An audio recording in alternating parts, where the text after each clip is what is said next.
Olá, muito boas-vindas ao canal do Clube de Programação UPF. Eu sou o Leonardo Delianes e hoje aqui temos conosco Pedro Vinícius aí da UFPR, participando conosco do nosso treino de número 8, treino de matemática. Tudo bem com você, Pedro? Acho que não estamos tendo feedback do Pedro, mas vamos lá. Beleza, vamos dar uma Beleza, passada aqui. tô Opa, aqui. agora sim. E aí, Pedro, como é que vocês estão treinando aí na UFPR? Tudo sob controle? Tudo certinho. Fernando Fer 22F tá metendo bala. Ah, show de bola. Bom, vamos começar o nosso treino logo então, sem mais enrolação.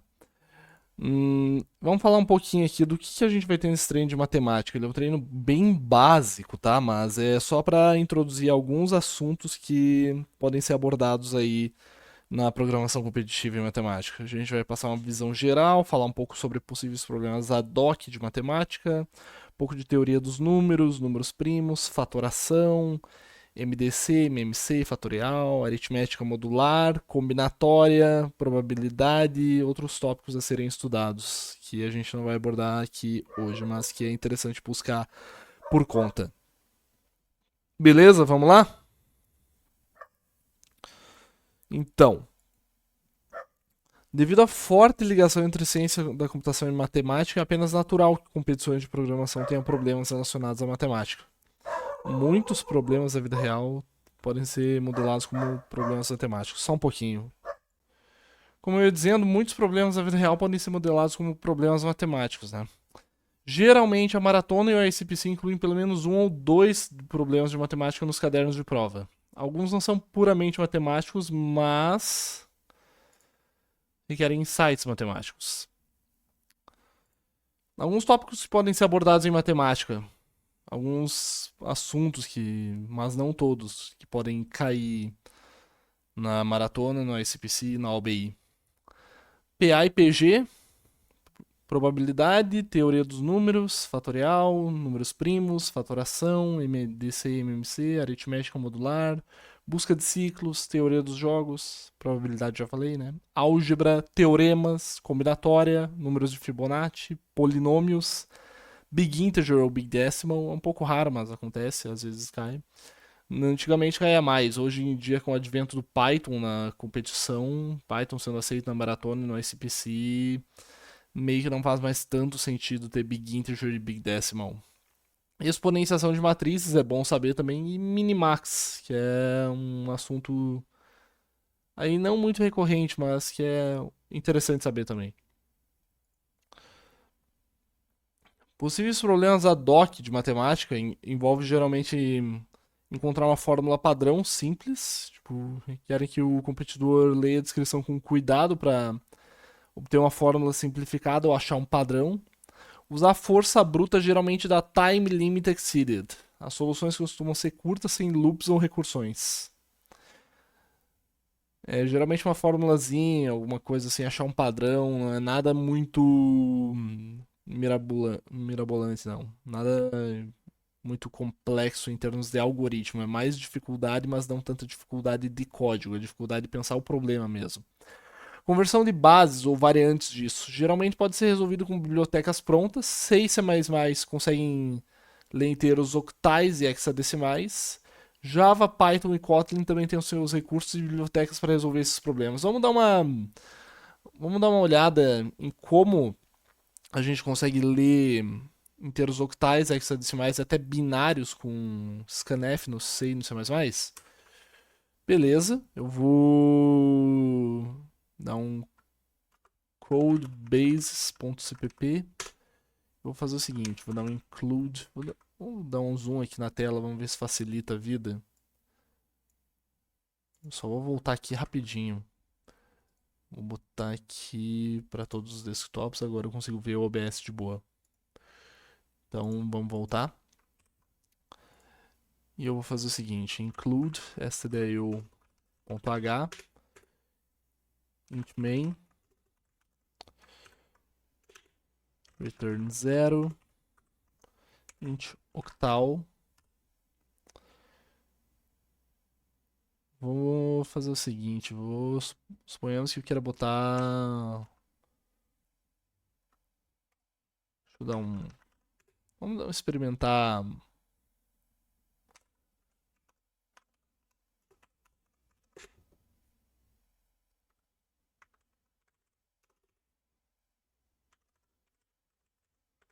Fazer o seguinte, o Python tem... aqui o Python já tem conversão de base pronta, isso é muito legal. Dá pra converter pra... entre todas as bases, praticamente. É muito de boa fazer isso com Python. É binário.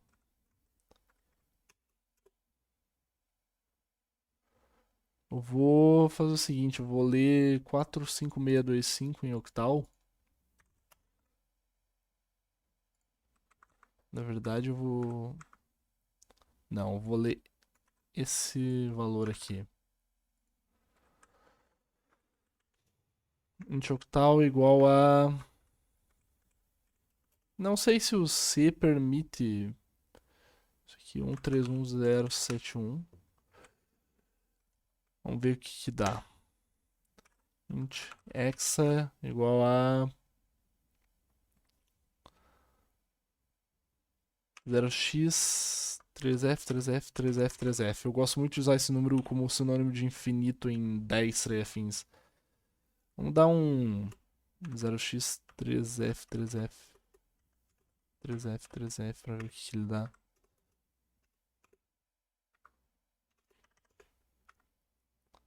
Um 0x 3fff aqui para facilitar mais a vida. 16383. Na verdade, eu vou fazer o seguinte: deixa eu criar um arquivo de entrada.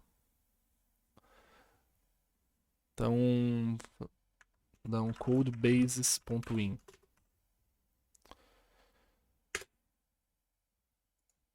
Vou ler dois scanf.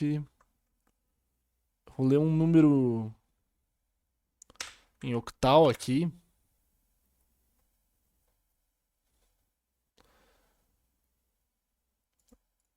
Eu vou ler 31071. Vou ler o mesmo número aqui em 3 bases diferentes. Pra ver o que ele dá. Não, mentira, não vou ler em 3 bases diferentes, não. Vou só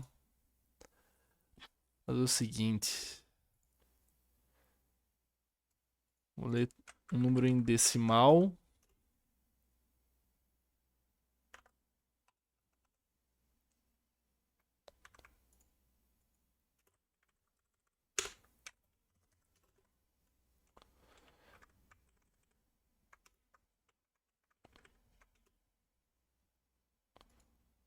E vou ver o que ele nos dá aqui.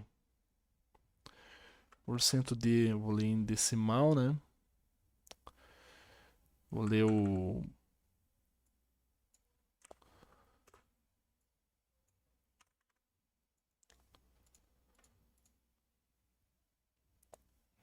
DEC.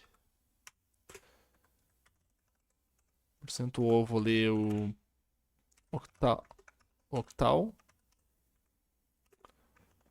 Scanf%x. Eu vou ler o hexa. Eu vou converter todos eles para binário. Eu vou tentar fazer isso usando o bitset, que é melhor que um vector de bool. É um vetor de bits no C++. Ele é otimizado para isso. Vou dar um using namespace std. Typedef bitset. Não dá pra fazer isso. Define max. Eu vou definir um número máximo de bits aqui que posso ter. Eu vou botar... eu vou botar 30. Poderia botar 32, mas eu vou botar 64. Vou botar 32 mesmo. A gente tá trabalhando só com inteiros de 32 bits, então... eu vou fazer o seguinte. Bitset.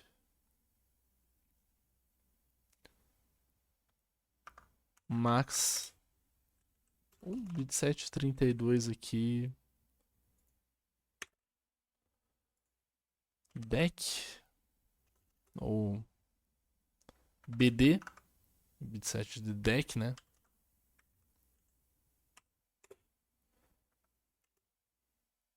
Bit 7, 32, BO, octal, bit 7, 32, BH, recebe hexa como argumento. Vou tentar printar cada um desses bit sets aqui. Vou dar uma olhada na referência do C++ aqui, eu já volto, beleza? Beleza, eu tive uma ideia, eu vou fazer o seguinte, eu vou dar um typedef bit7 32 bs 32.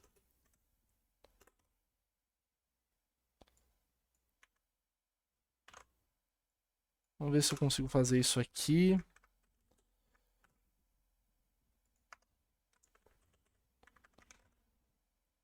String sd igual a bs32 deck.toString.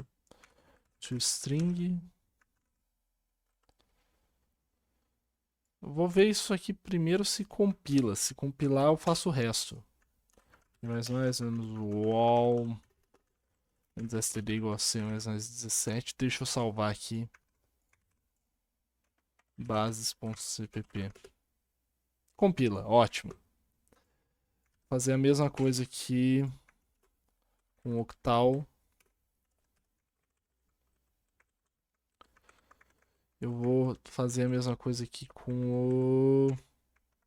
Vou mudar o nome das variáveis aqui para deixar tudo mais parelho. Deck.octx. Lembrando que isso aqui são funções do Python, então não vai nomear a variável de vocês com esse nome aqui no Python, tá?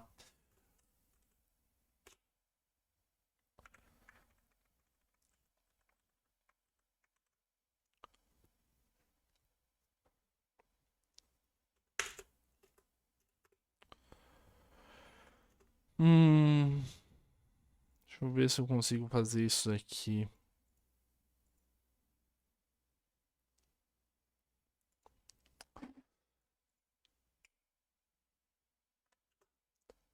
Olha que eu vou ter que fazer 3 printf, né? %s contra barra n sd.c underline str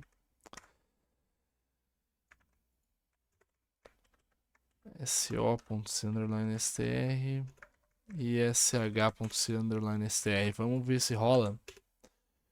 Ops. Tá faltando alguma coisa. E eu não sei o que é. É um 2 pontos no lugar de um ponto e vírgula. Descobri.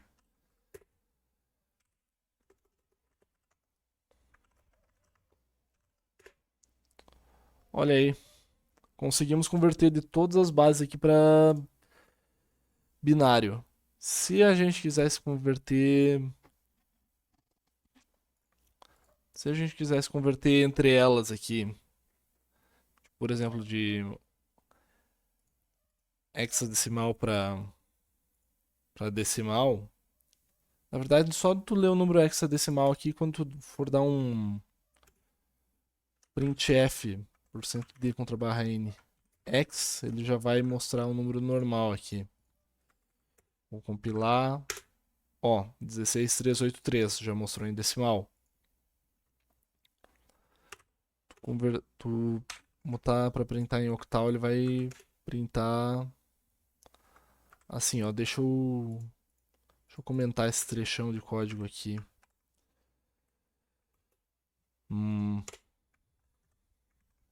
Beleza.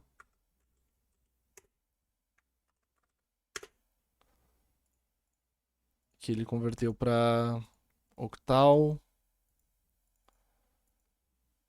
E agora a gente vai tentar salvar isso numa variável, né?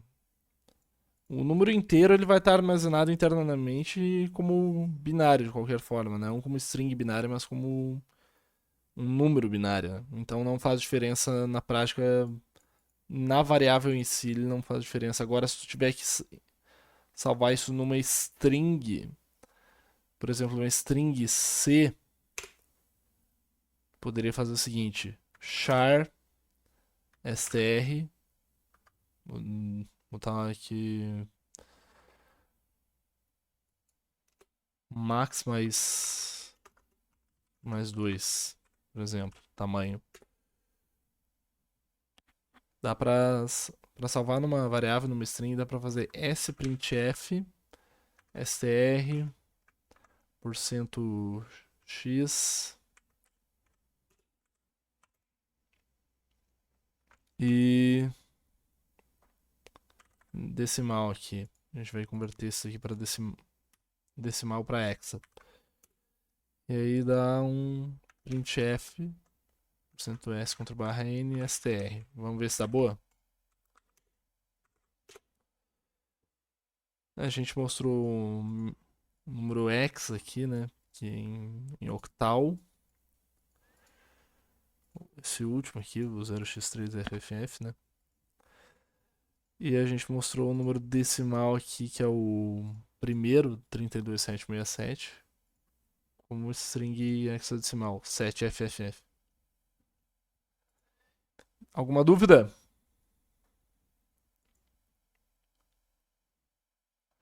Nada por enquanto?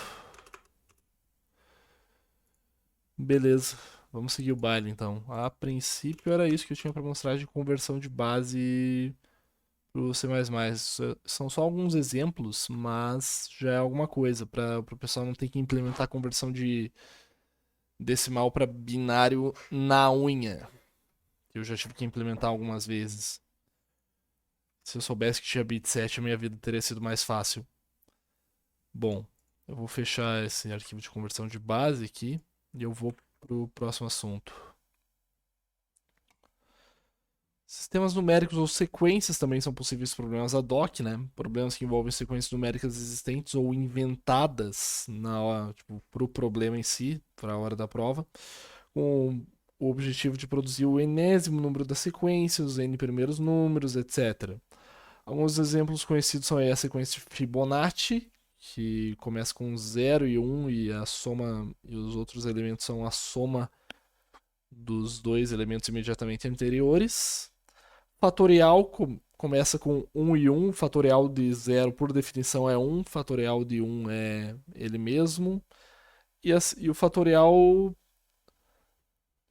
de 2 é 2. Fatorial é sempre o número multiplicado por todos os fatoriais anteriores, né? Então é um número multiplicado por todos os outros anteriores. Fatorial de 3 é 6, fatorial de 4 é 24, fatorial de 5 é 120, assim por diante, né? Aí tem números de Catalan também, que é uma outra sequência bem importante. Por exemplo, a contagem de árvores binárias distintas com uma mesma quantidade de nodos, né, de vértices, por exemplo, para uma árvore binária vazia só tem uma possível, para uma árvore binária com um elemento só tem uma possível, né? Para uma árvore binária com dois elementos são duas possibilidades, uma com filha esquerda, uma com filha direita. Para uma árvore binária com 5 elementos são 5 possibilidades e assim por diante. 5 elementos, não, perdão, 3. 3 elementos, 5 possibilidades. Números de Bell também é uma outra sequência que pode aparecer vez ou outra. Acho que é um pouco mais raro aí. O mais frequente é Fibonacci e fatorial. Números de Catalan nem tanto, números de Bell menos ainda. Progressão aritmética e progressão geométrica também podem aparecer, hein? É bom ficar de olho. Logaritmo, exponenciação ou potência. Geralmente as linguagens aceitas na maratona têm funções pré-prontas para isso. C e C++, a biblioteca meta.h tem as funções log, que dá o logaritmo natural, exp, que faz exponenciação, e pol, que faz potência. Nunca usei exp para ser sincero, mas acho que tem exponenciação natural também, então eu não vou saber falar muito sobre, mas log e pol eu já usei. O importante é consultar o material de referência da linguagem. C e C++ elas têm log 2, que fornece o logaritmo na base 2, e tem log 10, que fornece o logaritmo na base 10, caso precise. Mas caso precise de um logaritmo em qualquer outra base, tu pode simplesmente fazer o logaritmo natural, o log, de um número sobre o log de outro. Então, isso é uma possibilidade, tá? Grid, né? Manipulação de matrizes. Às vezes os grids podem ter formatos exóticos, né? Por exemplo, um grid hexagonal. E aí é necessário transformar esses formatos numa implementação que soe familiar, tipo uma matriz 2D. A gente viu um pouco de manipulação de matrizes ali com o Flood Fill em grafos, mas não é bem a mesma coisa aqui. Não é, a gente não vai fazer uma travessia, a gente não vai percorrer a matriz como se fosse um grafo. A gente vai geralmente fazer uma computação sobre os valores do grid, da matriz. Alguma dúvida? Nada por enquanto? Beleza, eu vou ver se consigo mostrar um pouquinho aí das funções log aí do C e do C++. Vou um code que eu ia dizer mesmo, code log poll, eu vou chamar só de log.cpp. Include essa IOStream, include math.h ou cmath, se você estiver usando o C++, né? Using namespace std. Int main.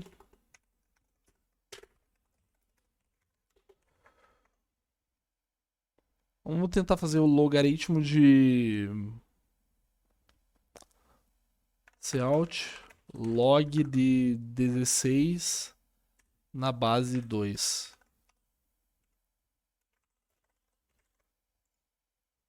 G++, wall, std, c mais 17, log.cpp.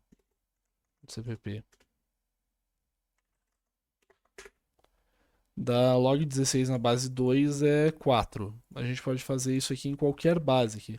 Se eu botar só log de 16, ele vai dar o ln, né? O logaritmo natural. Quer ver? Esse é o logaritmo natural de 16. Se eu botar log 10, 16, vamos ver o que ele nos dá. Logaritmo 16 na base 10 e log 2 deu 4, igual antes. Vamos ver o que dá exp16 ou exp2.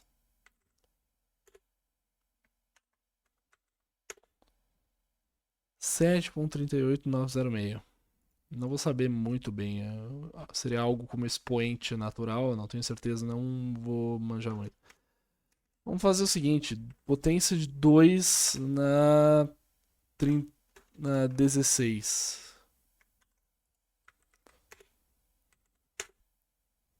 65.536. 2 na 30 eu vou botar.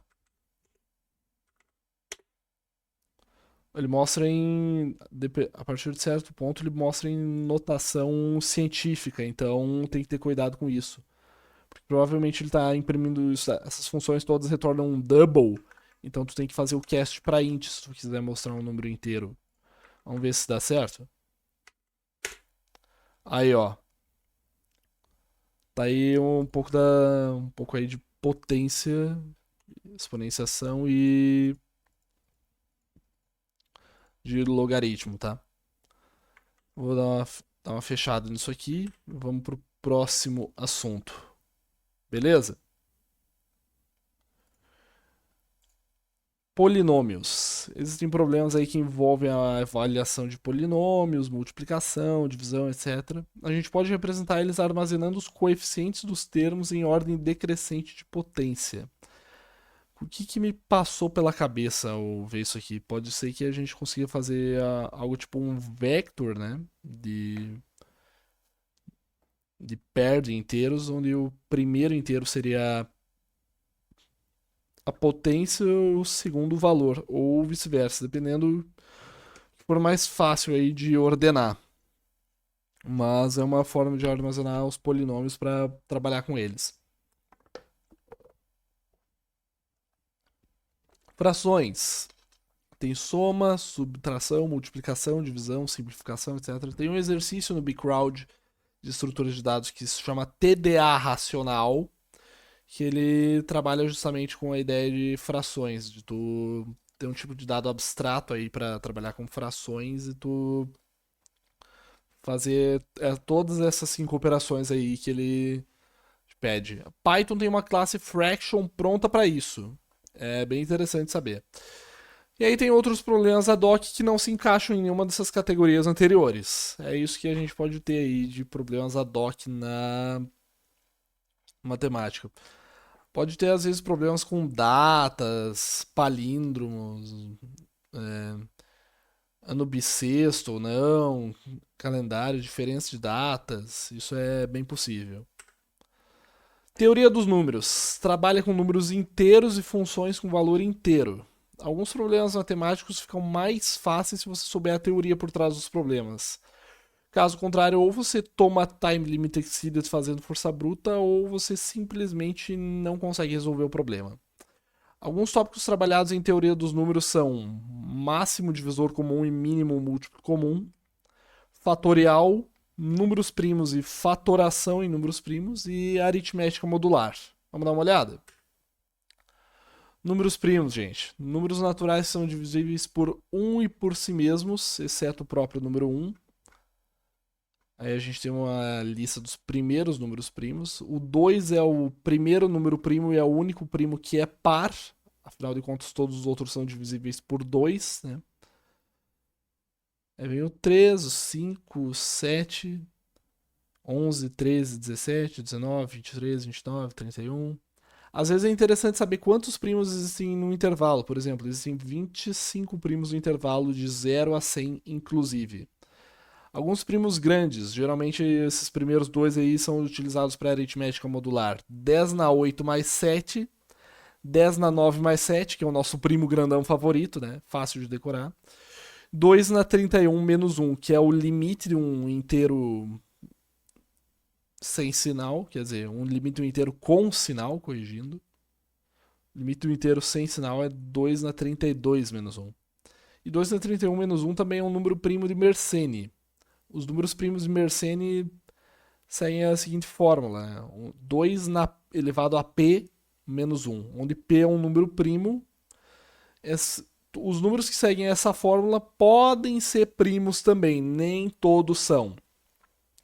Mas aí alguns exemplos, né? O 3, o 7, 31, 127, 8.191, 131.071, 524.287, 2.147.483.647, que é o 2 na 31 menos 1 que eu acabei de mostrar. São alguns exemplos. Gente, como saber se um número n é primo? Testar todos os divisores até n é lento demais se tu estiver fazendo isso com um número muito grande. A solução otimizada é testar apenas até a raiz quadrada de n. A solução ainda mais otimizada é testar apenas os divisores primos até a raiz quadrada de n. Como que a gente gera uma lista de números primos? A resposta é o crivo de Eratóstenes. Vamos ver na prática? Então, vou fazer o seguinte. Eu vou dar um code primos.cpp, include iostream using namespace std int main return 0, como sempre, int n. Eu vou fazer o seguinte, enquanto eu ler um número n e n for diferente de 0, eu vou mostrar se ele for primo.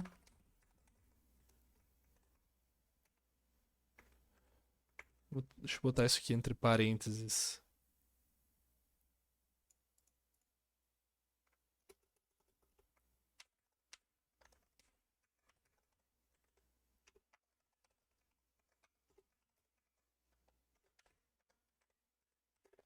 Mostro sim. Else, se não, cout no. A nossa função de calcular números primos vai ser da seguinte forma.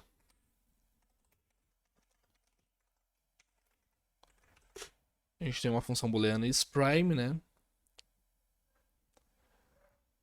Bool ans igual a true. Inicialmente a gente assume que o primo é verdadeiro. Return ans, né? For int igual a 2 e menor ou igual a n e mais, ou fazer o seguinte.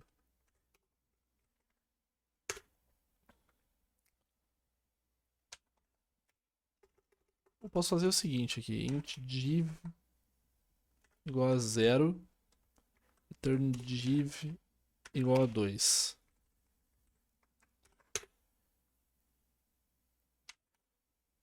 If n módulo i igual a 0, div mais igual a 1.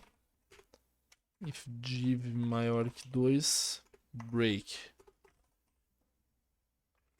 Posso fazer isso aqui fora também, né?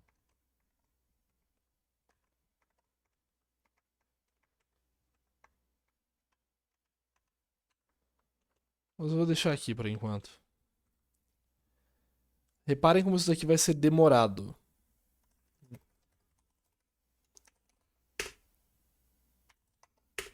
Vou digitar um primo bem grande aqui. 1, 2, 10 na 3, 10 na 6, 10 na 9 mais 7.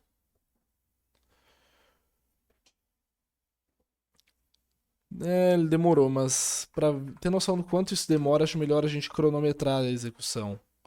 Code primos.in. Eu vou copiar isso aqui. Eu vou pegar o 2 na 31 menos 1. Vou pegar esse daqui, os dois tem que estar primo.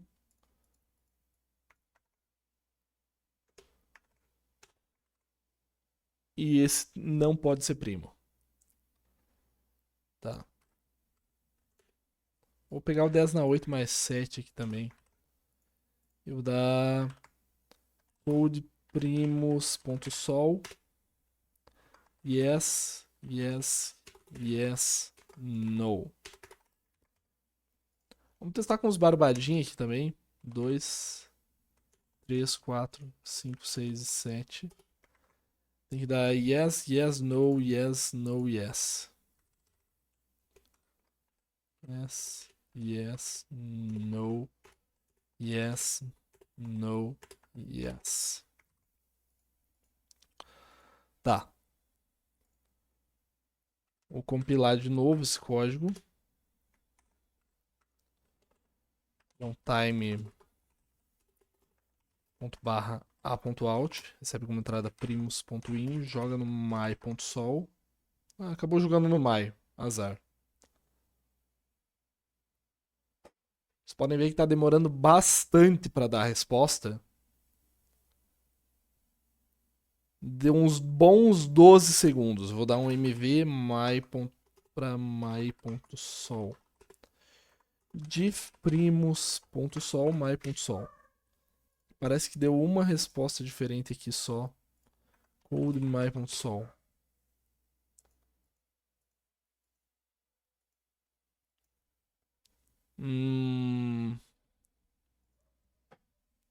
Eu tô com uma séria dúvida sobre isso aqui ter estourado a capacidade do nosso número inteiro. Vou fazer uma coisa aqui. Type def long long ll. ll. ll.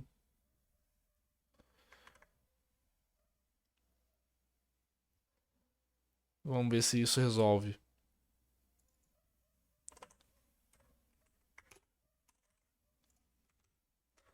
Compilar.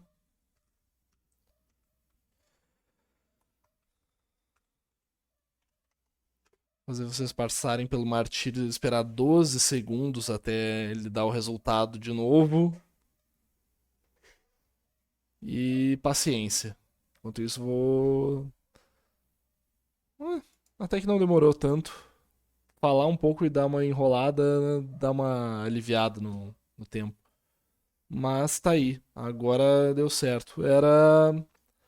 A gente teve que botar o long long aqui pra resolver o problema. Não teve muito o que fazer. Mas tudo bem. A gente conseguiu fazer um algoritmo que diz se o número é primo ou não, mas faz isso de uma forma muito ineficiente.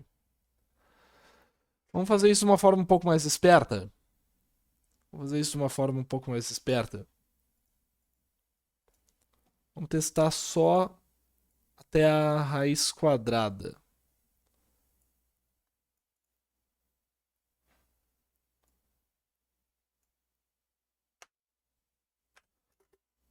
Booleans igual true.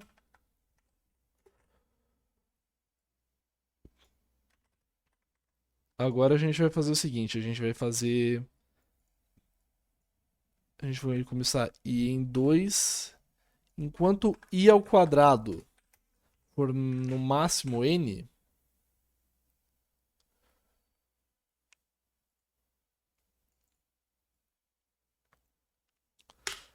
aqui o que acontece? Se a gente achar um divisor abaixo da raiz quadrada de até a raiz quadrada de n que divida ele, o 1 a gente já sabe que divide, né? Agora a gente não vai pegar o próprio n, mas se a gente achar um divisor abaixo da raiz quadrada de n, quer dizer que ele tem não só mais. Muito provavelmente ele não tem só.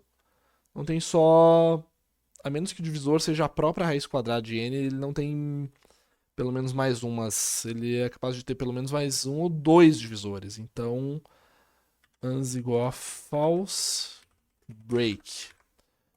Vou compilar, vou executar. Olha só a diferença de tempo que deu. A gente foi de um algoritmo que era O de n, a gente foi de um algoritmo linear para um algoritmo que roda na raiz quadrada de n. Ou seja, se antes a gente tinha para calcular se 10 na 9 mais 7 era primo, se antes a gente tinha que fazer 10 na 9 operações, agora a gente tem que fazer. Só um pouquinho. Eu quase falei besteira, não é 10 na 3, né? From math import sqrt 10 na 9. A gente teve que fazer algo tipo 31 mil operações, 32 mil arredondando aqui. 10 na 8 é mais tranquila, né? Se a gente tinha que fazer. Se pra descobrir se 10 na 8 mais 7 era prima, a gente tinha que fazer 10 na 8 operações, agora a gente tem que fazer 10 na 4. Para 2 na 31 a gente só faz pouco mais de 46 mil operações. Então vocês veem que a gente diminuiu muito o tempo aqui para descobrir se um número é primo ou não. Para a grande maioria dos problemas, se for só um teste de primalidade, esse código aqui resolve o problema. Tá, mas agora suponhamos que a gente quer gerar uma lista de números primos. Como que a gente faz? Vou apagar tudo isso daqui e eu vou apagar tudo isso daqui. Suponhamos que a gente quer gerar uma lista de números primos. A gente vai fazer o crivo de Eratóstenes. Como que a gente faz o crivo de Eratóstenes? Já respondo, tá? Eu volto já já.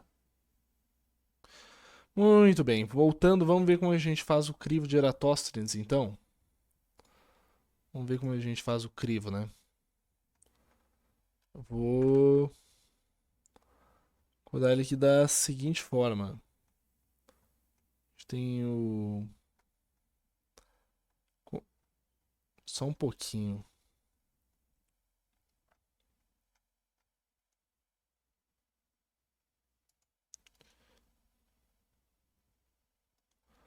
Beleza, vamos codar o crivo? Vou dar um. A gente já tem um type def long long ll, a gente já tem a nossa função isPrime. A gente vai fazer o seguinte, a gente vai dar um include vector, vai dar um include bitset.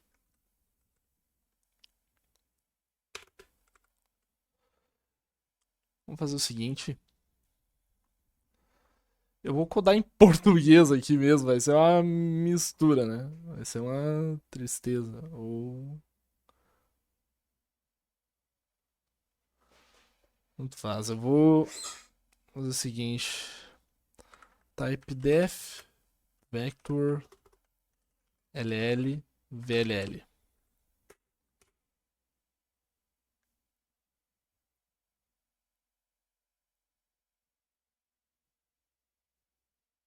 Ou seria. É VLL mesmo, tá certo.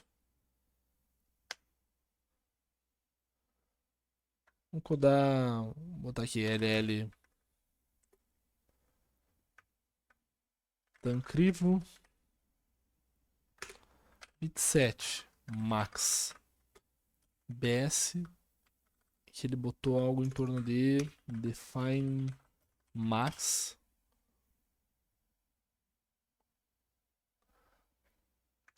int. Eu vou botar. Isso aqui não pode ser definido em tempo de compilação, então 1, 2, 3, 4, 5, 6, 7, 8. É isso aqui mesmo? 10 a 3, 10. Não, é 10 a 7. 10 a 7. Eu vou fazer o seguinte. Esse é mais ou menos o limite que a gente consegue fazer. Vou deixar vector llp mesmo, que vai ser a nossa lista de primos.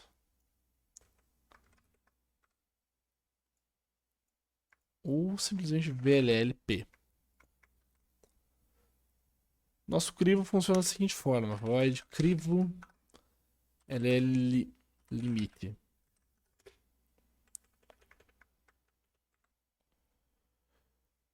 Então, crivo igual a limite mais 1 para incluir o limite no intervalo.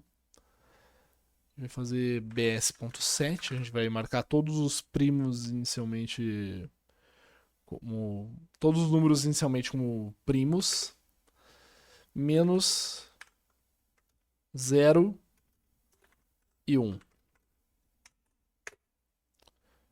For LLI igual a 2 e menor do que tancrivo e mais.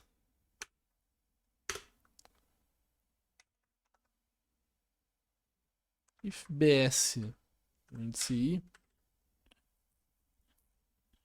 a gente faz o seguinte.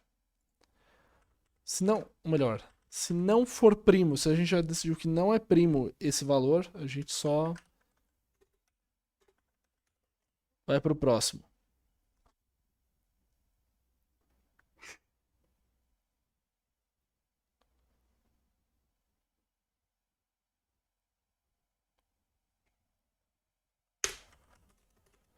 For LLJ igual a I vezes I, J menor que tancrivo, J mais igual a I.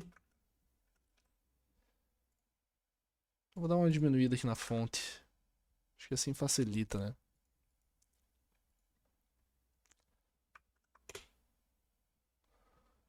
BS no índice J igual a 0. A gente vai marcar todos os múltiplos de I como a partir de I ao quadrado, né? A gente vai marcar todos os múltiplos dele como não primos. Por fim, a gente vai dar um p.pushback i.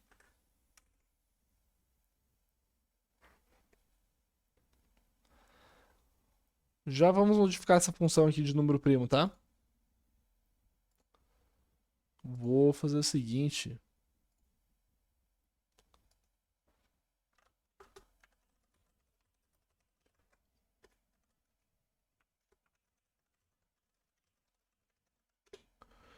Vou. Deixa eu dar uma olhada. O que era pra fazer mesmo? Assim. Agora a gente vai fazer o seguinte, a gente vai fazer crivo até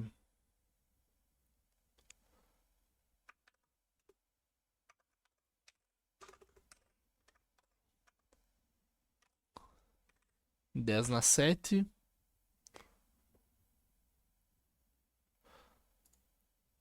E a gente vai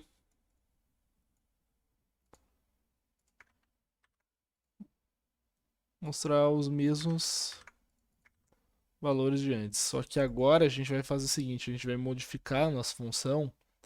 A gente vai fazer o seguinte, a gente vai... Nossa função de número primo, deixa eu copiar a anterior. Deixa eu copiar a original.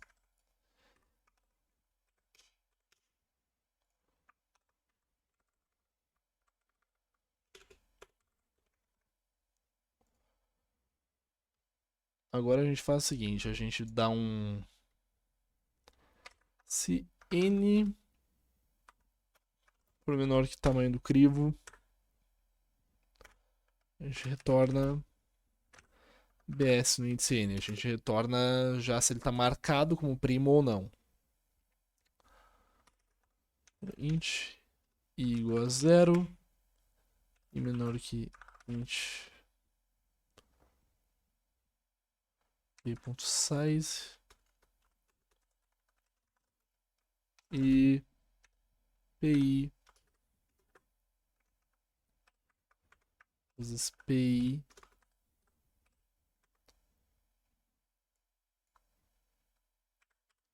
é no máximo n. E mais. Vou botar isso mais pra cá. Aí.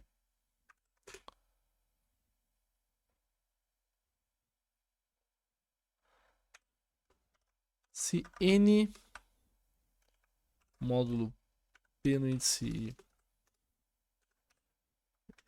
caso ele não esteja na lista de primos que a gente marcou, a gente vai até. A gente vai procurar os primos até a raiz quadrada de n e ver se ele é divisível por algum deles. Se n módulo pi for igual a 0, a gente retorna falso. Se não, a gente retorna verdadeiro. Vamos rodar esse cara aqui de novo. Ele levou menos de um segundo aqui. O grosso da demora do código aqui foi o crivo, tá? Mas uma vez rodado o crivo, ele consegue. Uma vez rodado o crivo, ele consegue te dar quase que instantaneamente aí a resposta se determinados números muito grandes são primos ou não. Beleza? Alguma dúvida?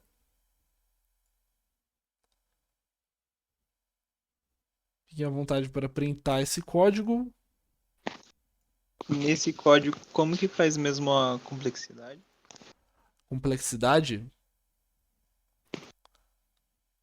Então, a complexidade desse crivo de Eratosthenes é mais ou menos O de n log de n. Grosso modo é isso. Tem explicação no livro Comparative Programming 3 ou Comparative Programming 4 dos irmãos Halim. E ele explica mais ou menos aí porque ele chega nessa complexidade. Perfeito. A da nossa função isPrime agora por bem dizer, O de 1 para os números que já foram computados pelo crivo e O de raiz quadrada de n para os números que ainda não foram computados pelo crivo ou que não cabem simplesmente no crivo, que são muito grandes. Não é bem raiz quadrada de n, deve ser algo um pouco menos, já que a gente não tem. Já que até a raiz quadrada de n a gente só vai pegar os números primos que tem, então teria que ser algo tipo na proporção de primos que tem no intervalo assim de 0 até a raiz quadrada de n. Entendi. De 2. Grosso modo é isso.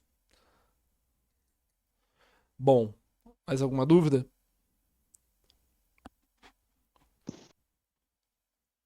Era isso mesmo. Beleza. Eu vou fechar esse código aqui. E a gente vai voltar agora para a apresentação.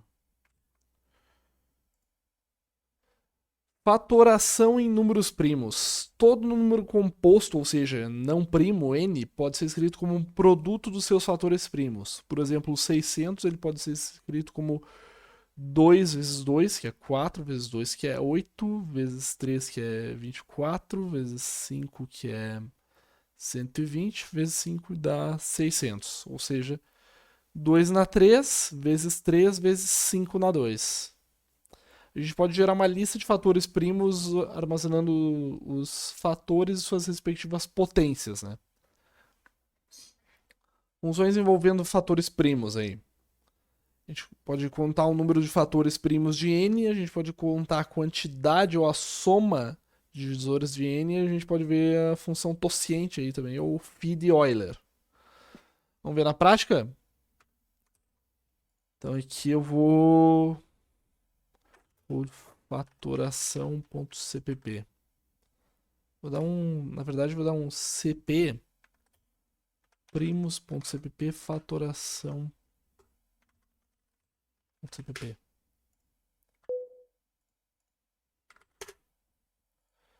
Provavelmente a gente vai ter que usar alguma coisa disso daqui para fazer a fatoração em números primos.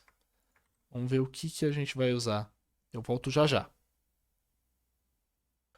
Muito bem. Vamos dar uma olhada aí como que a gente faz a fatoração aí em números primos. A gente faz da seguinte forma.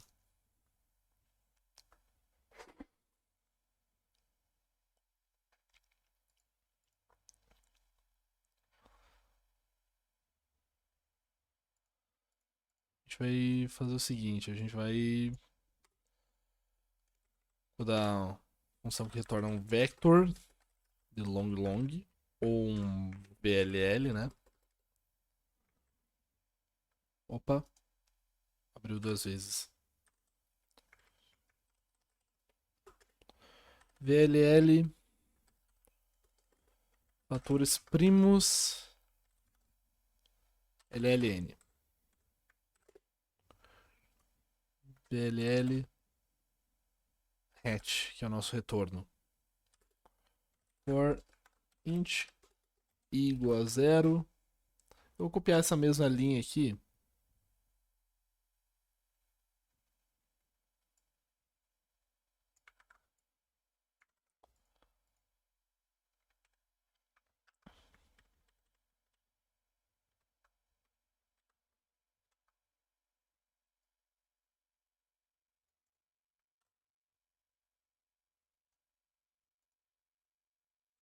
E eu vou fazer o seguinte.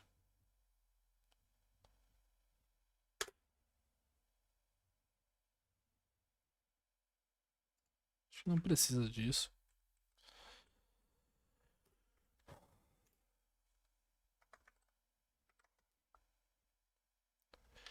Enquanto n módulo pi for igual a 0, enquanto n for divisível por p no índice, enquanto n for divisível por cada um dos nossos primos, a gente faz n é igual a n dividido por p no índice i. E a gente insere no vetor de fatores hat.pushback p no índice i.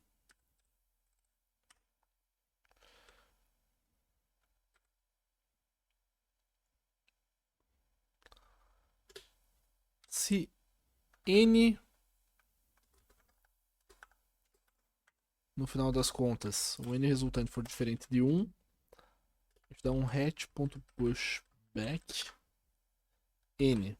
O n remanescente é primo. A gente retorna hat, que é o nosso retorno.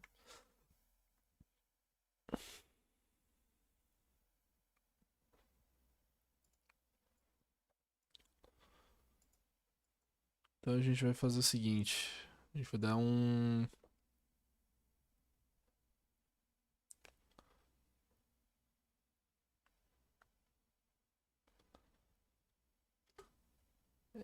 LLFAT igual a fatores primos de N. For auto F em FAT. A gente dá um cout F em GL.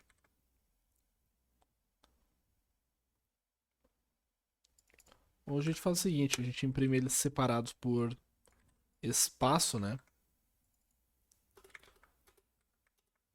Vamos fazer o seguinte. Bool first true e first igual a false, else. Fazer o seguinte, fazer isso antes aqui.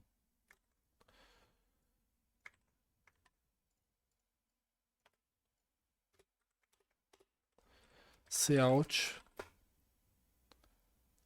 espaço cout em GL. Vamos ver se dá boa. G++ menos wall menos... Vamos na fatoração.cpp. Ih, rapaz, alguma coisa estourou aqui.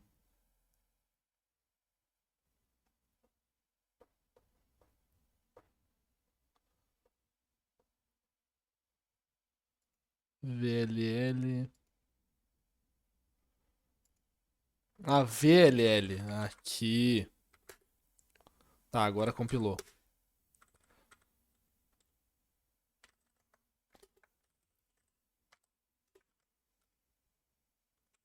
Vou pegar a mesma entrada aqui, eu vou dar code my.sol. Aqui a gente tem code primos.in, que é a mesma entrada que eu estava vendo antes. E aqui a gente tem os fatores de, por exemplo, de 2, 3. Aqui tudo que é primo só tem eles mesmos como fatores, tá? De resto a gente achou os fatores primos de cada número. Vou botar os 600 aqui na lista, pra gente fazer a mesma coisa. E vamos ver o my.sol. Ó, aqui os fatores de 600. 2, 2, 2, 3, 5, 5. Daria também pra fazer um pair contando quantas vezes aparece aquele fator e inserir o par com o fator e a quantidade de vezes que ele aparece. Caso apareça um mesmo fator várias vezes. Tipo, deixa eu botar aqui, por exemplo, 2048. Vamos ver qual é o fator que ele aparece. Olha, apareceu várias vezes 2. Vou botar um número bem grande aqui. Deixa eu botar esse número aqui, deixa eu ver o que ele aparece. Ó.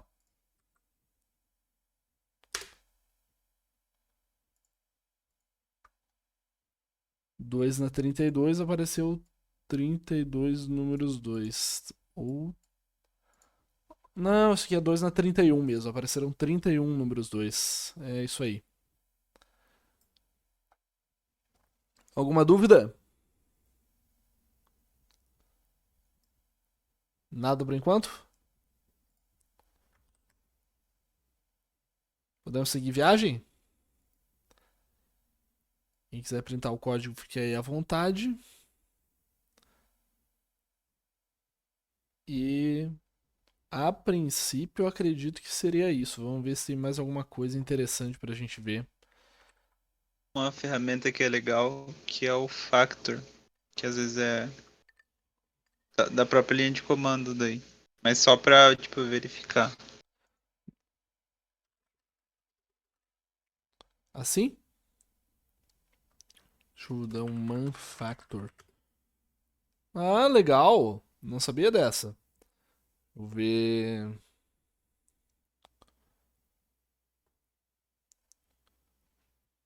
Vou botar factor 600. Ah, legal. Bah, isso aí é uma mão na roda, tá? Isso aí ajuda bastante. Isso aí é bem legal que tenha. Tá aí uma coisa que eu não sabia. Show de bola.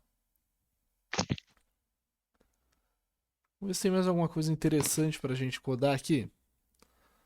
Vamos ver o que mais tem.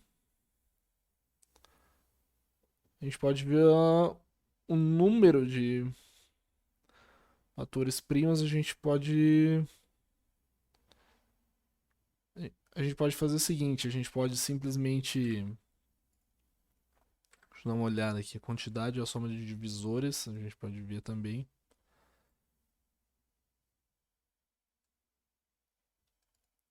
Número de fatores primos, a gente pode simplesmente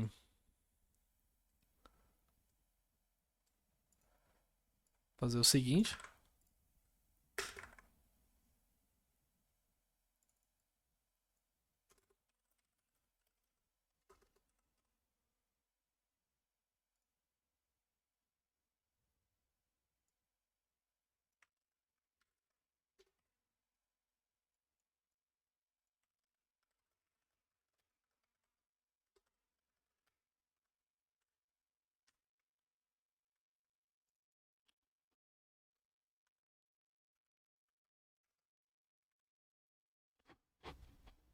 Vou comentar isso aqui. Eu posso simplesmente fazer o seguinte.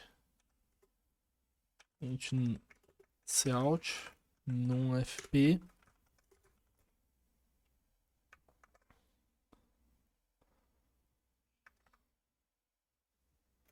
dois pontos num fp de n, né?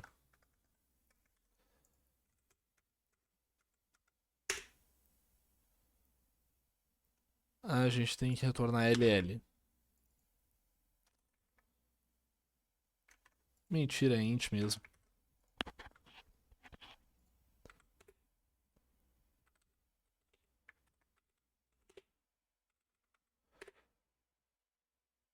Vamos ver o que aparece aqui. Ó, um fator, dois fatores. Fator, esse aqui tem 11, esse tem 31. A gente pode simplesmente mostrar isso aqui.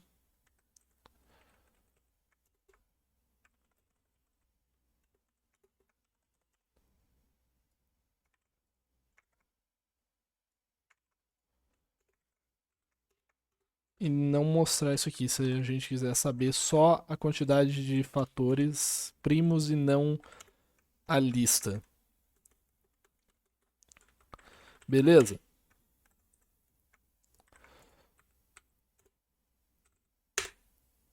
Lembrando, o grosso do tempo do código é o crivo, né? É o que mais consome tempo aqui. Nós vamos dar uma olhada em mais umas coisinhas. Vamos dar uma olhada aqui. A gente pode ver também a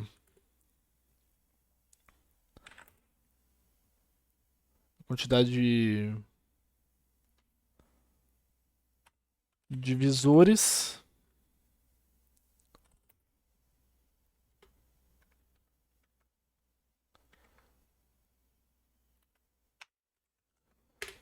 De n, a gente faz isso da seguinte forma. A gente já vai copiar isso. A gente vai copiar isso aqui.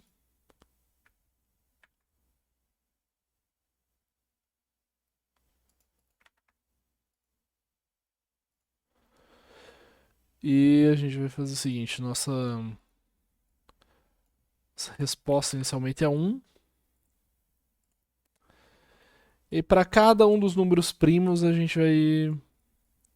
Para cada um dos números primos até a raiz quadrada de n, a gente vai fazer o seguinte: a gente vai iniciar a nossa potência inicialmente é 0. Enquanto n for divisível pelo número primo pi, p no índice i, a gente faz o seguinte: N é igual a ele dividido pelo número primo em questão. Potência mais igual a 1. Ou pote mais mais. Os mais íntimos aí. A resposta recebe ela mesma multiplicada por potência mais 1. E a gente retorna. Se n for diferente de 1,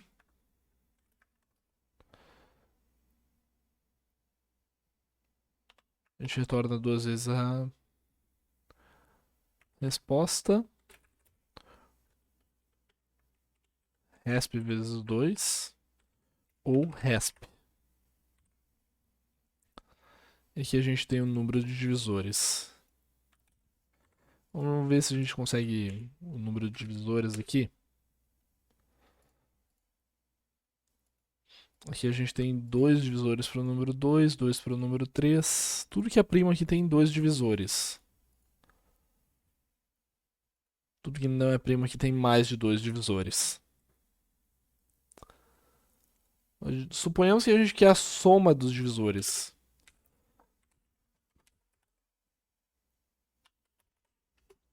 A gente vai fazer o seguinte.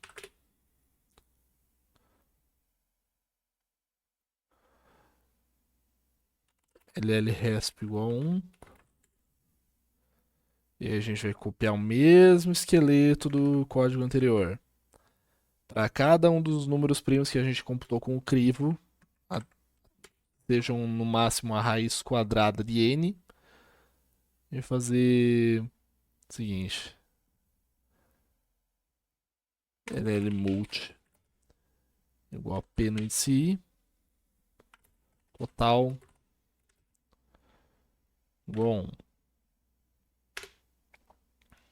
Enquanto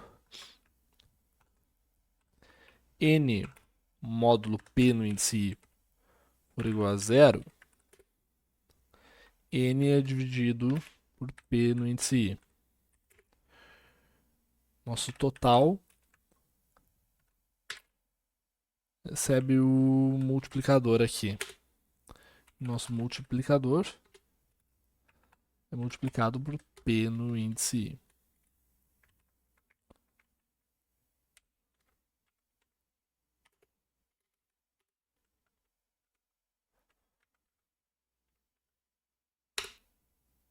A resposta é multiplicada pelo total. Se n for diferente de 1, a resposta é multiplicada por n mais 1. Por fim, a gente retorna a resposta. Ah, botei ANS aqui, é RESP. Tá certo. É. Vamos ver se dá boa. Agora a gente vai mostrar a soma dos divisores. Cada número.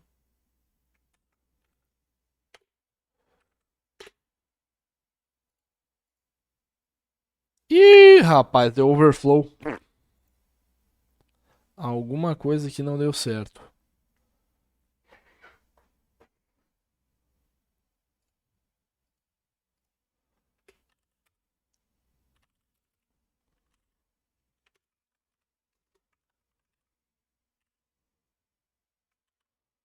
Hum, vamos ver o que deu de errado aqui.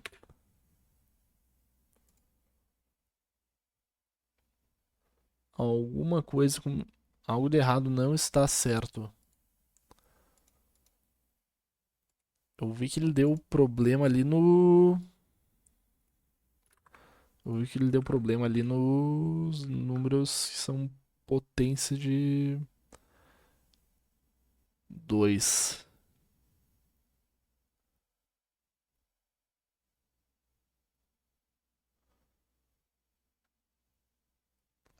Acho que é ali o retorno. Aqui? Da função. Na linha, acho que 75. Ah, valeu. Confundi aqui. Ah, valeu, era o retorno da função mesmo o problema. Por isso que é importante ver se a implementação do código está correta.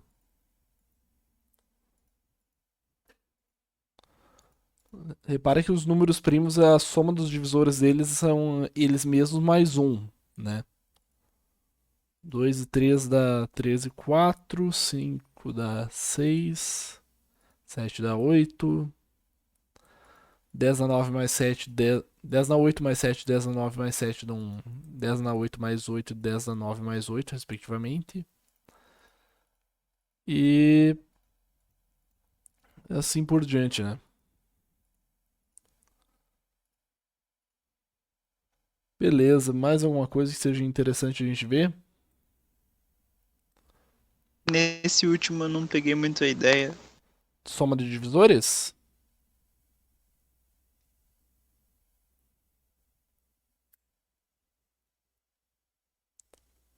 Qual foi a ideia que tu não pegou? Tipo, no, no divisor não teria que somar cada um deles, cada um dos fatores daí. Pra mim parece que tá somando só um deles. Não. E eu já explico o porquê. Suponhamos que a gente tem um n igual a 600, né? A gente tem aqui a soma dos divisores é 1860. Isso pode ser computado por fatores primos também. Se o número n, tipo, se o número n é igual àquela soma de fatores primos que eu te falei, tipo, 2 elevado a 2 elevado a 3 vezes 3 vezes 5 elevado a 2. Então Certo? a soma dos divisores de n é uma a soma dos divisores de n é tipo uma forma de progressão geométrica. Ah, entendi. A soma total dos divisores é a multiplicação da soma dessa série de progressão geométrica de cada fator primo. Entendi. Perfeito.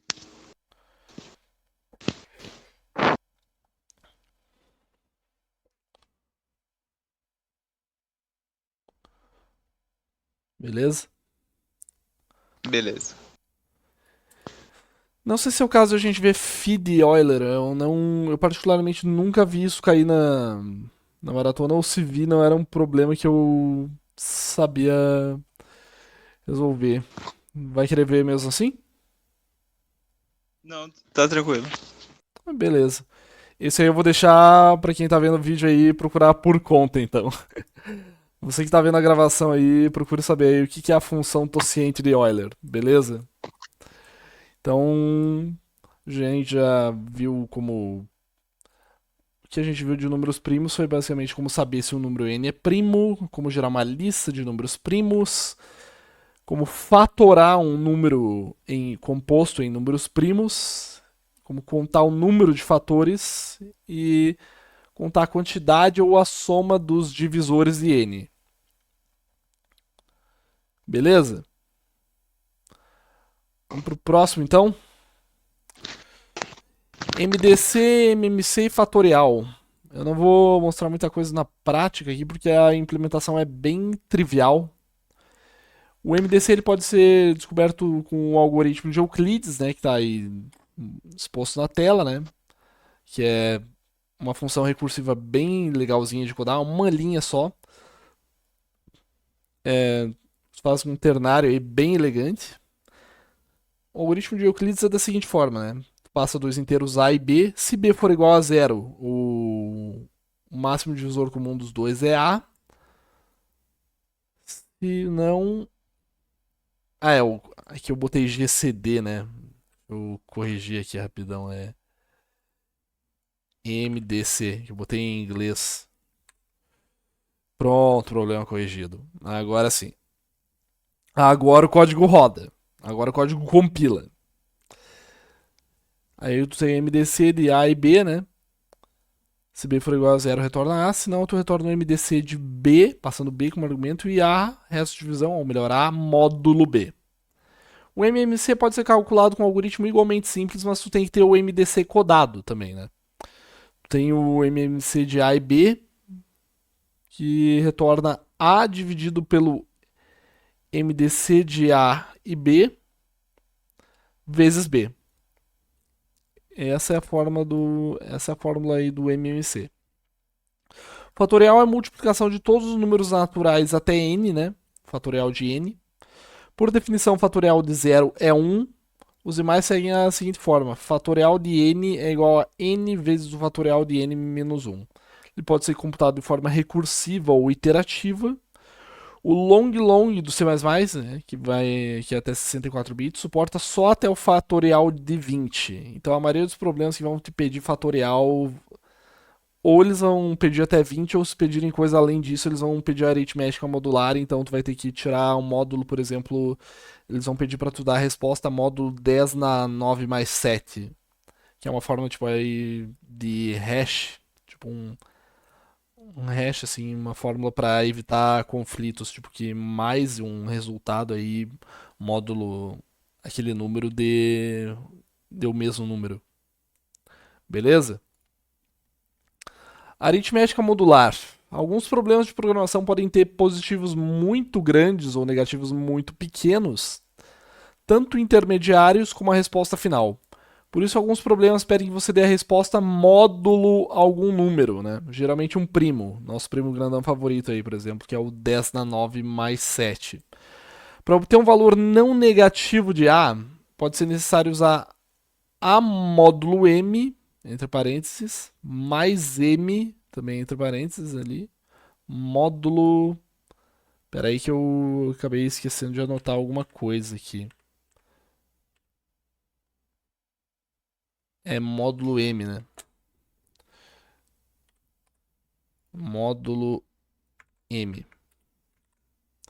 Pronto. Agora sim. Exponenciação modular segue o mesmo princípio, né? A gente faz n elevado a k módulo m. Vamos ver na prática? Vou fazer o seguinte, eu vou fechar isso daqui, eu vou dar um code mod.cpp. Eu vou ter que dar uma saída rapidinho e eu volto já já, beleza? Beleza. Já voltamos então. Muito bem, estamos de volta. Então, como é que a gente faz a exponenciação modular aqui?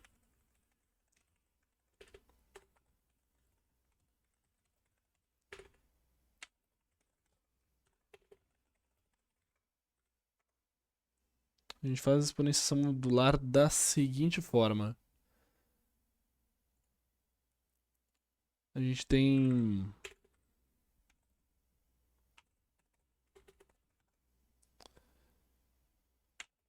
uma base, a gente tem um expoente e a gente tem um módulo, né?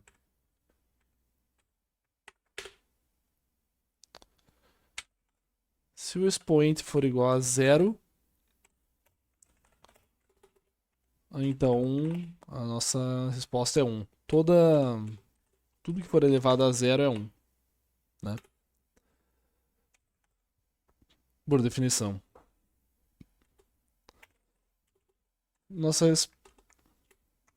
nossa resposta vai receber a,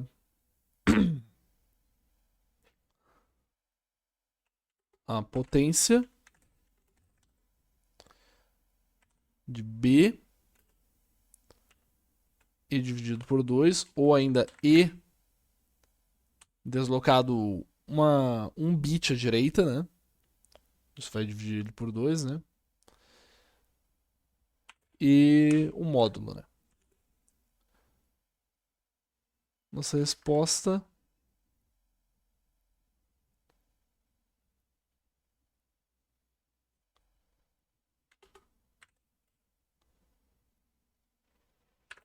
é igual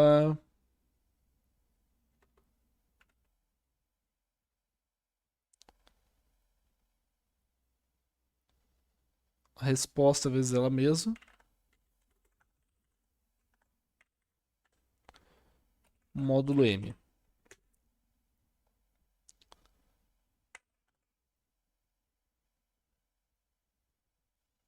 Deixa eu dar uma olhada. Mantras mod. Não tem mod aqui, tá.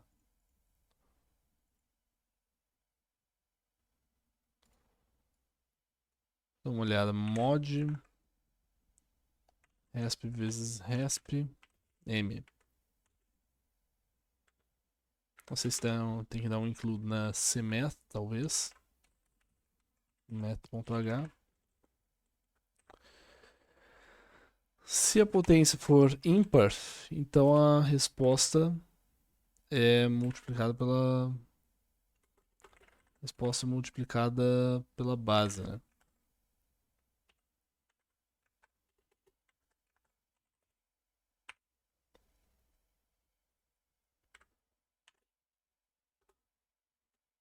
Return resp. While sem n cout mod poll. Vou botar assim em n e e. N e e, né? Nosso número e o expoente. N e p. Nosso p, no caso aqui, vai ser define p 1, 2, 3, 4, 5, 6, 7, 8, 9. Vou comentar isso aqui. Define p 10 na 9 mais 7. Essa é a técnica para não ficar contando zero, tá? Para não ter que contar zero na mão toda vez que tu for codar. Vou dar um g++, menos wall modpoll.cpp.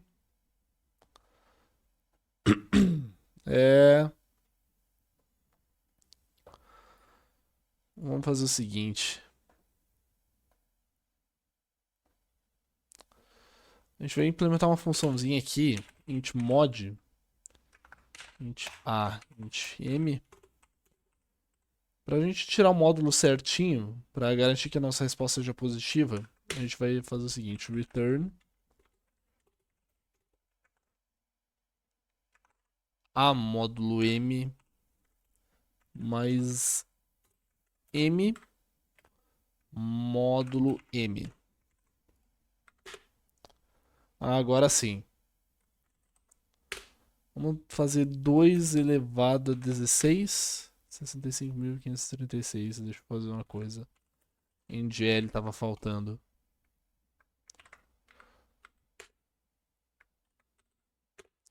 2 na 31. Aqui ele provavelmente deve ter tirado o módulo. 2 na 30. 2 na 29. Ó. Ele tá tirando o módulo. Mas o importante é que tá funcionando, tá? 2 na. Vou botar 10 na 3. 10 na 6. 10 na 8. 10 na 9 ele vai. 10 na 9 cabe porque não é maior que 10 na 9 mais 7. Então tudo bem. 10 na 10 provavelmente não vai caber.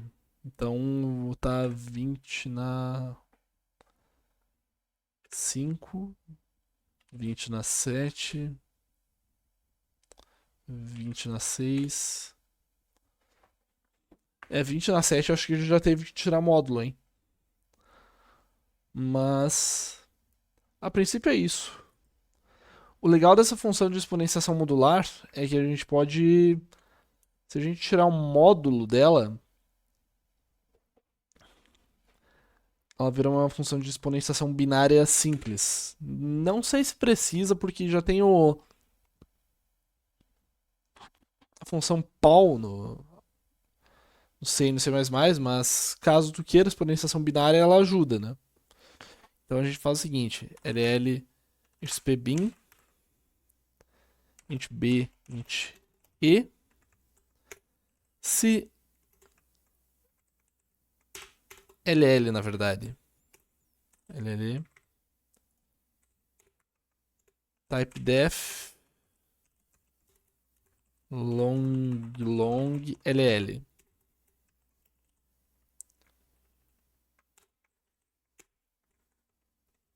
Então a gente faz o seguinte, agora a gente vai,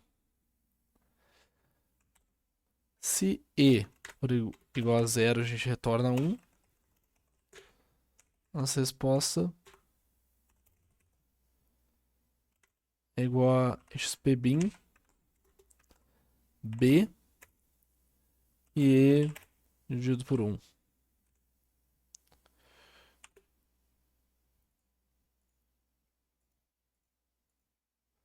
A gente multiplica por 2, né? Ou melhor, a gente...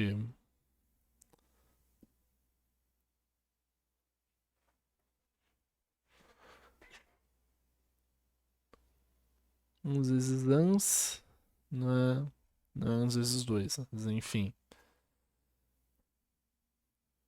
É resp vezes igual a resp. Se e for ímpar, resp vezes igual a b, return resp. Vamos tentar fazer isso agora com...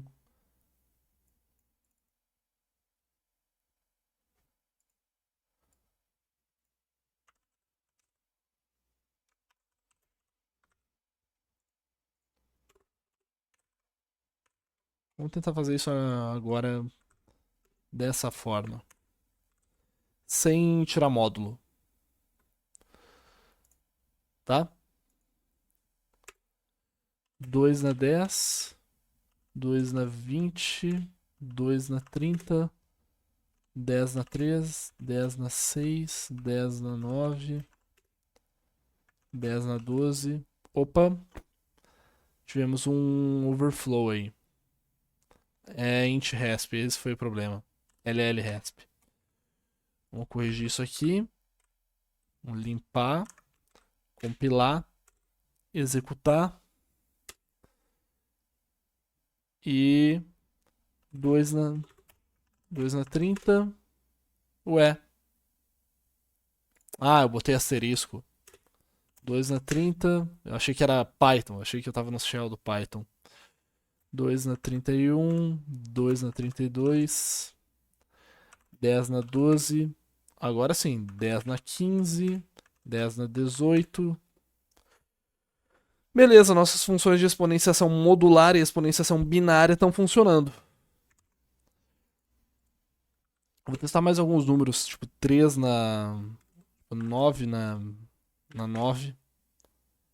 9 na 15. Beleza. Aparentemente está funcionando show de bola. Então, isso aí, deixa eu... Só por garantia, 9 na 9. 9 na 15. Agora eu já limpei e não dá mais pra ver, mas tudo bem. Tá bom. Se quiserem, tirem print dos códigos aqui. Essa funçãozinha mod aqui é bem importante para vocês fazerem a aritmética modular da forma correta. Então, anotem bem isso aqui. Porque muitas vezes vocês vão estar resolvendo problemas aí com a aritmética modular e vocês vão esquecer de tirar o módulo certo. Então, façam isso aqui para não ter problemas, para garantir que o resultado seja positivo, tá bom? Dúvidas? Nada por enquanto? Podemos seguir viagem? Certo. Beleza, vamos seguir então. Essa foi a nossa exponenciação modular aí. Nossa exponenciação binária também. Combinatória. Alguns problemas de combinatória que a gente tem. Aí. A combinatória é um ramo da matemática discreta que estuda estruturas contáveis. Estruturas inteiras aí, contáveis, né? Muitos problemas de combinatória pedem para você contar uma quantidade de elementos, possibilidades, etc. E a força bruta nesses casos pode resultar em time limit exceeded. A sequência de Fibonacci é essa que você está vendo aí, que os primeiros dois elementos são 0 e 1, e todo elemento a partir do todo elemento a partir do segundo ou terceiro, dependendo se você considera o primeiro como zerésimo ou primeiro, né? Todo elemento fora 0 e 1 é a soma dos dois anteriores. Ela pode ser computada utilizando programação dinâmica, iterativa ou recursiva, né? Você pode fazer um for, preencher um vetor, ou você pode memorizar ela recursivamente. Ela pode ser computada ainda mais eficientemente utilizando exponenciação de matrizes, né? Um método conhecido como fast doubling. Tem a fórmula de Binet também para tu fazer descobrir um certo elemento da sequência de Fibonacci. Ela é uma boa aproximação, mas ela é bem imprecisa com números grandes por questões de erros de arredondamento de ponto flutuante. Beleza? Eu já mostrei aí como qual o Fibonacci clássico aí no treino de programação dinâmica, que por sinal tá para ser feito upload aí também. Não sei se precisa ver de novo. Qualquer coisa, posso voltar no código. Pode ser? Ou não precisa?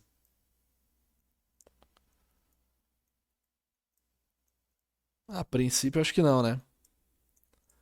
Acho que não. Então, beleza.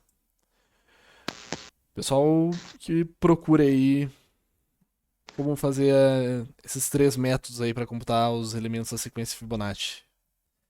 Coeficientes binomiais. Encontrar os coeficientes da expressão algébrica de potências de um binômio. Pode servir, por exemplo, para contar o número de formas que n itens podem ser pegos k itens por vez. Isso é calculável com um PD. Número de Catalan, eles seguem essa sequência que você está vendo aí, não tem a fórmula aí exatamente para mostrar, né? Eles podem ser calculados usando coeficientes binomiais. Eles contam, por exemplo, a quantidade de árvores binárias distintas com n vértices, como por exemplo, com nenhum vértice ou com um vértice só tem uma árvore binária possível. Com dois vértices, tu tem duas árvores possíveis. Com três vértices, tu tem cinco árvores possíveis. Com quatro vértices, tu tem 14 árvores possíveis. Com cinco, tu tem 42 e assim por diante. Ou ainda o número de expressões contendo n pares de parênteses corretamente correspondentes. Se quiserem ver mais sobre isso, vocês podem ler no livro do Competitive Programming dos irmãos Alin ou no cpbook.net, que é o na verdade agora que é esse mesmo dos irmãos Alin, é onde vocês podem adquirir o livro, ou tem o Competitive Programmers Handbook, cujo link está na descrição e vai estar ao final desse vídeo. Gente, probabilidade, tá? É análise de fenômenos aleatórios, né? Um único evento como jogar um dado não viciado é aleatório, mas a sequência de eventos aleatórios mostra padrões estatísticos se o evento é repetido várias vezes. Por exemplo, uma moeda aí que tu tira um cara ou coroa, se tu jogar uma vez, ela vai cair necessariamente ou só cara ou só coroa. Uma moeda não viciada, né? E a chance de um dado não viciado, por exemplo, cair no número 3 ou em qualquer outro número é de um sexto. As primeiras jogadas podem parecer. Os números podem parecer. Como é que eu vou dizer? Desparelhos, assim, entre aspas, né? Mas à medida que tu for jogando no longo prazo, conforme tu vai jogando um dado ou tirando cara ou coroa, a probabilidade vai se mostrando a proporção em que os resultados caem é igual, tá? Então, um sexto para cada número no dado e um meio, metade aí para cada face da moeda no cara ou coroa. As formas de resolver um problema de probabilidade geralmente são uma fórmula fechada, tu tem que derivar uma fórmula aí do padrão que tu encontra aí no problema, ou exploração do espaço de busca aí para contar o número de eventos, que pode lidar aí com combinatória. Geralmente é força bruta ou PD que tu usa para resolver isso. Outros tópicos que podem ser estudados aí são a busca de ciclos, né? Tem o algoritmo de Floyd para encontrar ciclos, né? Não confundam com Floyd-Warshall, que é para menor caminho entre todos os vértices em um grafo denso. Teoria dos jogos, algumas coisas que seria interessante vocês estudarem, né? Sobre jogos de soma zero, árvore de decisão. Os jogos de soma zero, só para contextualizar o que é um jogo que para um ganhar, o outro necessariamente tem que perder. Então, basicamente, isso aí é um jogo de soma zero. O resultado positivo de um é o resultado negativo de outro. Árvore de decisão, que é outra forma aí de combinatória também, de tu ver quais são as possibilidades possíveis para se ganhar um jogo ou algo assim. O jogo de Nin é um jogo matemático bem interessante. O pessoal na final brasileira da maratona, da última que teve agora em Campo Grande, temporada 2022-23, o pessoal da Vitex teve no stand fazer um desafio pro pessoal jogar o jogo de Nin. E o teorema de Sprague-Grundy é uma parte aí também da teoria dos jogos. Exponenciação de matrizes também é algo interessante de saber. A exponenciação modular de matrizes segue mais ou menos aquela ideia que a gente trabalhou de aritmética modular. E tu pode fazer a otimização dela com PD, aí, com programação dinâmica. Beleza? Mais alguma dúvida?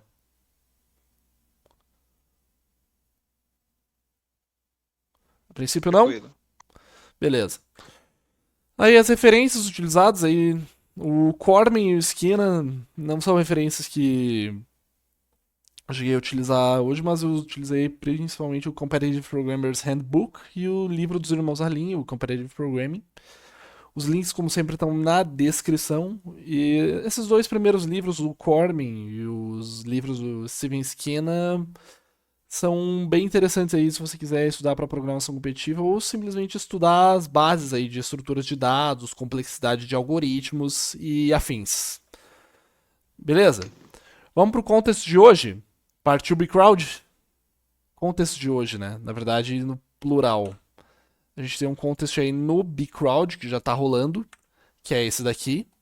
Que eu vou deixar o link também na descrição. E hoje a gente tem o contest aqui no VJudge, que eu deixei rolando por uma semana. A princípio o pessoal ainda não chegou, mas aí tem 15 problemas para vocês se deleitarem tanto em português quanto em inglês nesses contests aí ao longo da semana. Mais alguma dúvida? Alguma curiosidade?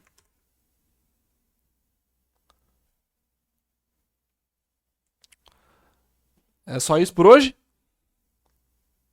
Fechou? Fechou. Beleza então. Muito obrigado aí, Pedro, aí, por comparecer. Espero que se divirta com os contests. E conte conosco aí sempre. Grupo de programação PF, espalha a palavra. Vamos que vamos, PF. Valeu!